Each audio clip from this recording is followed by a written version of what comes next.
తెలంగాణ ప్రభుత్వ ఉద్యోగుల జేఏసీ పిలుపు మేరకు ఆదిలాబాద్ జిల్లాలో మహాధర్నా కార్యక్రమం జరిగింది. పెండింగ్ డిమాండ్ల పరిష్కారం కోరుతూ కలెక్టరేట్ల ముందు ఉద్యోగులు, ఉపాధ్యాయులు, గెస్టెడ్ అధికారులు, పెన్షనర్లు పెద్ద సంఖ్యలో కదం తొక్కారు. ఈ నిరసన కార్యక్రమంపై మరింత సమాచారం మా ప్రతినిధి శ్రీనివాస్ అందిస్తారు. తెలంగాణ రాష్ట్ర ప్రభుత్వం తమ హక్కులను వెంటనే పరిష్కరించాలని డిమాండ్ చేస్తూ తెలంగాణ రాష్ట్ర వ్యాప్తంగా 33 జిల్లాలోని కలెక్టరేట్ల వద్ద ఉద్యోగులు, కార్మికులు, పెన్షనర్లు, ప్రభుత్వ ఉపాధ్యాయులందరూ కలిసి మహాధర్నా కార్యక్రమం అయితే చేపట్టడం జరిగింది. ప్రధానంగా చూసుకున్నట్టయితే ప్రస్తుతం మనం మంచిర్యాల జిల్లాలో ఉన్నటువంటి కలెక్టరేట్ వద్ద ఉన్నాం. కలెక్టరేట్ వద్ద సుమారుగా వేలాది మంది తరలి వచ్చి తమ హక్కులను వెంటనే ప్రభుత్వం పరిష్కరించాలని చెప్పేస్తూ డిమాండ్ చేస్తూ మహాధర్నా కార్యక్రమం అయితే చేపట్టడం జరిగింది. ప్రధానంగా పెండింగ్లో ఉన్నటువంటి సమస్యలతో పాటు ఓపీఎస్, అదేవిధంగా పిఆర్సీ, పెండింగ్లో ఉన్నటువంటి డిఏలు, అదేవిధంగా పెండింగ్లో ఉన్నటువంటి బిల్లులను కూడా వెంటనే ప్రభుత్వం మంజూరు చేయాలని చెప్పేసి ప్రధానంగా డిమాండ్ అయితే వినిపిస్తుంది. చెప్పండి, ప్రధానంగా ఈరోజు చూసినట్టయితే ప్రభుత్వం దగ్గర బడ్జెట్ లేదు. సో మీ హక్కులు కావచ్చు, మీ హక్కుల్ని పరిష్కరించేటువంటి దిశగా ప్రభుత్వం ఏమైనా కృషి చేస్తుందంటారా, లేకుంటే ఏం చేయబోతున్నారు మీరు? ప్రభుత్వం దగ్గర బడ్జెట్ లేదనేది శుద్ధ అబద్ధం అండి. ఈ యొక్క ఉద్యోగులకు సంబంధించిన బడ్జెట్ను ముందుగానే బడ్జెట్లోనే కేటాయిస్తారు. ఆ బడ్జెట్ పక్కకే ఉంటుంది. ఆ బడ్జెట్ను మాకు కాకుండా వారి ఇమేజ్ పెంచుకోవడం కోసం వాళ్ళు ఇచ్చే స్కీములలో దాన్ని వాడుతుండ్రు. అది తప్పండి.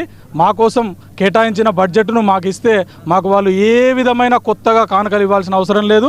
మా యొక్క హక్కులకు సంబంధించినవే మేము అడుగుతున్నాము. మాకు రావాల్సిన పిఆర్సీ ఇప్పటికి 3 సంవత్సరాలైంది. ఇప్పటికే కాలాతీతమైంది.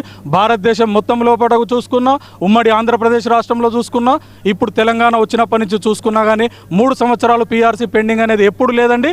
ఈ ప్రజాప్రభుత్వంలో ఉంది కాబట్టి ఖచ్చితంగా మా యొక్క పిఆర్సీని 51%కు తగ్గకుండా వెంటనే అమలు చేయాలి. అదేవిధంగా ప్రభుత్వం ఏర్పడి 3 సంవత్సరాలైంది. 3 సంవత్సరాల నుంచి వాళ్ళ కాల పరిమితం లోపల వచ్చిన 6 డిఏలు కూడా అదేవిధంగా పెండింగ్లో ఉన్నాయి. కాబట్టి ఆ పెండింగ్ డిఏలను కూడా వెంటనే రిలీజ్ చేయాలి. అదేవిధంగా ఈహెచ్ఎస్ కోసం కూడా మా వంతుకు కూడా 1.5% బేసిక్ పే నుండి కట్ చేస్తున్నారు. ప్లస్ 1.5% ప్రభుత్వం. ఈ రెండు కలిపితే నిధి ఇప్పటివరకే 500 కోట్ల పైన అయింది.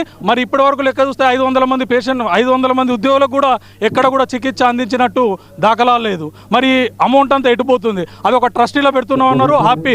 ఆ ట్రస్టులో అమౌంట్ను అట్లే ఉంచుతూ ఆ యొక్క హాస్పిటల్స్కు పాత బకాయిలు కొంత పే చేస్తే వాళ్ళు ఖచ్చితంగా మాకు ట్రీట్మెంట్ ఇవ్వడానికి ముందుకు వస్తారు. కాబట్టి ఈహెచ్ఎస్ను కూడా పూర్తి స్థాయిలో అమలు చేయాలి. ఉద్యోగులకు జీతభత్యాలు అయితే ఇస్తున్నాం. సరే, డిఏల సంగతి కావచ్చు, సిపిఎస్, ఓపీఎస్ సంగతి కావచ్చు, ఎన్ఈహెచ్ఎస్ సంబంధించి కొంత పెండింగ్ ఉన్నదని చెప్పేసి కూడా ప్రభుత్వం మీకు చెప్తున్నటువంటి పరిస్థితి. సో ప్రభుత్వం అప్పుల పాలైంది. సో మీరు కూడా కొద్దిగా ఆలోచించాల్సినటువంటి అవసరం ఉందంటారా? దీనిపై మీరేమంటారు? ఆలోచిస్తున్నాం కనుకనే 2.5 సంవత్సరాలు ఓపిక పట్టామండి. మేము అనేది ఏంటంటే గొంతెమ్మ కోరికలు కాదు, మా కోరికలు కాదు, మాకు రావాల్సినటువంటి బకాయిలు. ఒక సగటు ఉద్యోగి కూడా మీ సామాన్య పౌరుల్లాగా బ్రతికే హక్కు లేదా ఈ సమాజంలో మేము అడుగుతా ఉన్నాం.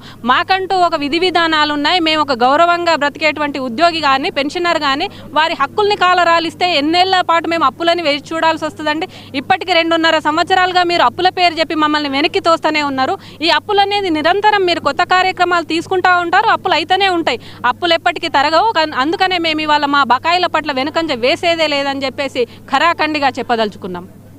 సెప్టెంబర్ 10 వరకు అయితే వీరు అల్టిమేటం అయితే జారీ చేయడం జరిగింది. సెప్టెంబర్ 10 వరకు నిరసన కార్యక్రమాలు కొనసాగిస్తాం. సెప్టెంబర్ 10 తర్వాత రాష్ట్ర వ్యాప్తంగా ఉన్నటువంటి ఉద్యోగులు, ఉపాధ్యాయులు, కార్మికులు, పెన్షనర్లందరం కలిసి రాష్ట్ర వ్యాప్తంగా ఉద్యమిస్తామని చెప్పేసి చెప్తున్నారు. ప్రభుత్వం వెంటనే తమ సమస్యలు పరిష్కరించాలని చెప్పేసి డిమాండ్ చేస్తున్నారు. తమకు రావాల్సినటువంటి హక్కులు ఏవైతే ఉన్నాయో హక్కులను ప్రభుత్వం వెంటనే పరిష్కరించాలని, లేకపోతే ఇంకా పెద్ద ఎత్తున ఆందోళన కార్యక్రమాలు చేపడతామని చెప్పి అయితే హెచ్చరిస్తున్నారు. ఇది ఇక్కడి తాజా పరిస్థితి. Video journalist Srinivas, Mancherial.